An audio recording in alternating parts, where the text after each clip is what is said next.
Never in history have we seen such a bizarre and useless tank as this.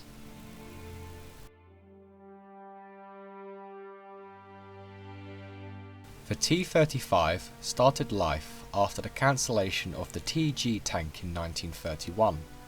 The TG tank was an effort to create a tank that could take on multiple roles at one time. The German engineer Edward Grotter and his design team were brought onto the project. Grotter and his design team came up with a two-layer design with a 76.2mm A19 gun in the first layer and a PS2 37mm tank gun in the second turret layer.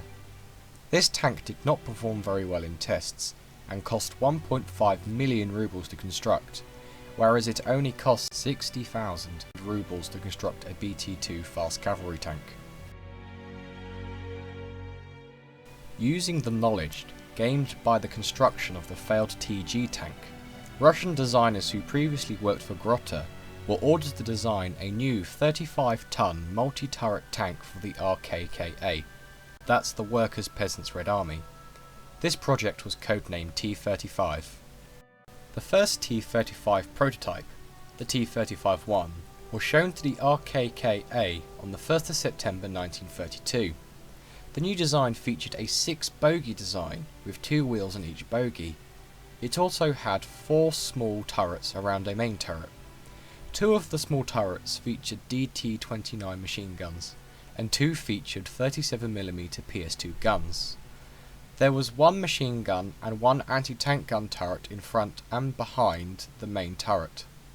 The main turret had a 76.2mm PS3 gun in a welded turret with a distinctive curved roof. Also next to the driver was another DT-29. In February 1933, the T-35-2 prototype was made, which was almost identical to the first with some minor changes. These changes included access ports in the armoured side skirts.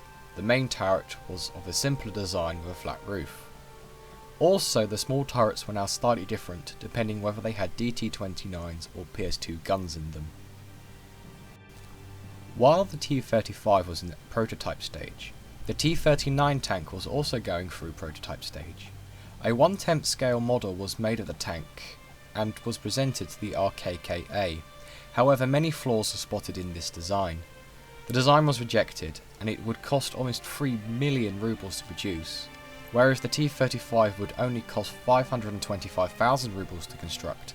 However, this still cost the same as constructing 9 BT-5 tanks, which were just coming into production. The T-35 was accepted for production at the Kharkov locomotive plant, the KHPZ. From 1934, however, the plant was reorganised and was allowed to make design changes to simplify production. For the time, the T-35 was very impressive and very different to the 2 prototypes. The T-35A had a crew of 11 men. The tank weighed 54 metric tons. The tank was 9.7 metres long, 3 metres wide, and 3.5 metres tall. The tank was powered by an M17 engine. The tank now had no access ports in the side skirts, and 8 bogies with 2 wheels on each side. There were now 3 sizes of turret. The smallest housed the DT-29 machine guns. New turrets now housed 45mm K20 guns. The main turret was almost identical to the T-28 turret being produced at Leningrad. Also, the DT-29 in the hull was removed. Russia, and indeed Europe, was fascinated with the concept of multi-turreted tanks to fulfill many roles at once. The T-35 was designed as a breakthrough tank, designed to break through fortifications and armoured defensive belts. Between 1933 and 1939, 61 production vehicles were made, most of which were assigned to parade ground duties during the pre-war years. There were many little changes during the production of the T-35. In 1935 and 1936, P-40 anti-aircraft mounts replaced the old access hatch, and the exhaust was now moved under armour. In 1937, there was an effort to upgrade the tank. However, for many reasons, including Stalin's purges and poor factory quality, meant that many ideas were dropped and only a few changes were made. Inspection ports were added to the armoured skirts. They removed the rear part of the skirt to stop mud building up over the drive wheel and removing the track, and the smoke generators were made homogeneous with the turret sub-armour. Again, in 1938, efforts were made to prolong the lifespan of the T-35, this time by redesigning the turrets. The last 5 production tanks were made with conical turrets with thicker armour. The first 3 tanks were almost identical to one another. However, the last 2 were different again. The biggest differences were the inspection ports on the hull was square rather than at a 45-degree angle, and the smoke generator armour was now at an angle. The combat debut of the T-35 was poor.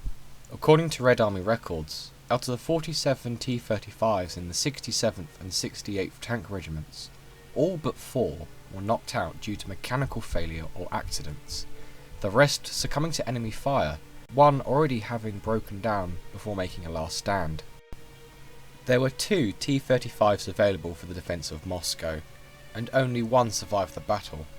No T-35s were operational after 1941. The last T-35 now belongs to the Kubinka Tank Museum outside Moscow and was recently repaired to running condition. Thank you for watching this. If you enjoyed this, please like and subscribe. I will probably be making more of these in the future if this goes down well. Russian tanks are a major passion of mine and I enjoy sharing my knowledge. If you enjoy sharing knowledge, please share this with other people.